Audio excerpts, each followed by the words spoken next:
Hi everyone, my name is Eric. I'm a fitness instructor and I'm going to walk you through 3 moves to strengthen your abs using just the floor.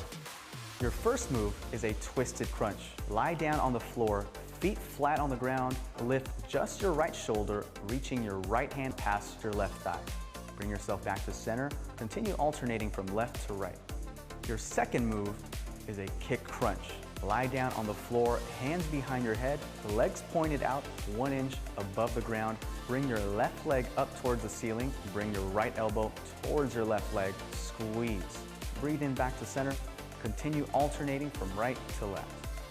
Your third move is a hollow body hold. Lie down on the ground. Reach your arms back past your ears. Point your legs out. Lift them up. Keep your shoulders up. Squeeze your center core. You can rock back and forth if you want to make it a little bit more challenging.